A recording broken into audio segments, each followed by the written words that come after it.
बर्बरीक बोले कि उन्होंने लड़ने के लिए कोई पक्ष निर्धारित किया है, वो तो बस अपने वचन अनुसार हारे हुए पक्ष की ओर से लड़ेंगे। श्री कृष्ण ये सुनकर विचारमग्न हो गए, क्योंकि बर्बरीक के इस वचन के बारे में कौरव जानते थे। कौरवों ने योजना बनाई थी कि युद्ध के पहले दिन वो कम सेना के साथ युद्ध करेंगे। इससे कौरव युद्ध में हराने लगेंगे, जिसके कारण बर्बरीक कौरवों की तरफ से लड़ने आ जाएंगे। अगर बर्बरीक कौरवों की तरफ से लड़ेंगे तो उनके चमत्कारी बाण पांडवों का नाश कर देंगे। कौरवों की योजना विफल करने के लिए ब्राह्मण बने कृष्ण ने बर्बरीक से एक दान देने का वचन मांगा। बर्बरीक ने दान देने का वचन दे दिया। अब ब्राह्मण ने बर्बरीक से कहा कि उसे दान में बर्बरीक का सिर चाहिए। इस अनोखे दान की मांग सुनकर बर्बरीक आश्चर्यचकित हुए और समझ गए कि यह ब्राह्मण कोई सामान्य व्यक्ति नहीं है। बर्बरीक ने प्रार्थना कि वो दिए गए वचन अनुसार अपने शीश का दान अवश्य करेंगे, लेकिन पहले ब्राह्मण देव अपने वास्तविक रूप में प्रकट हों। भगवान कृष्ण अपने असली रूप में प्रकट हुए।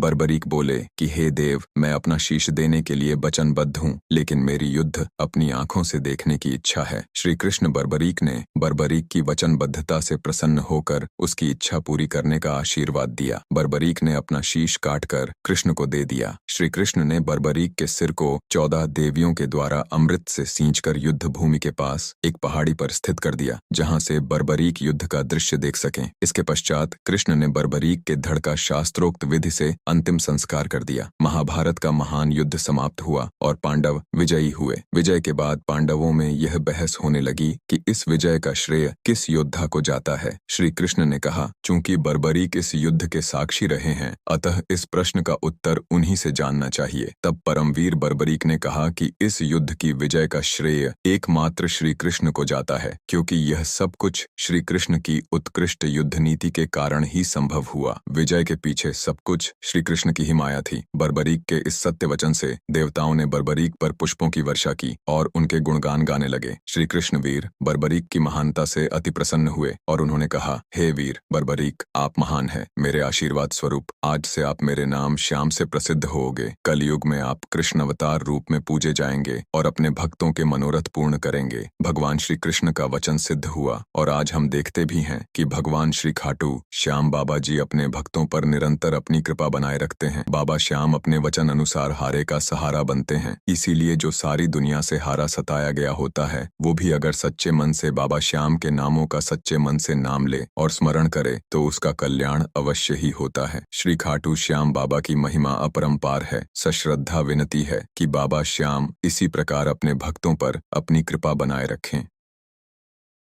दोस्तों, पार्ट 1 देखने के लिए नीचे क्लिक करें और कमेंट में जय खाटू श्याम बाबा जरूर लिखें। धन्यवाद।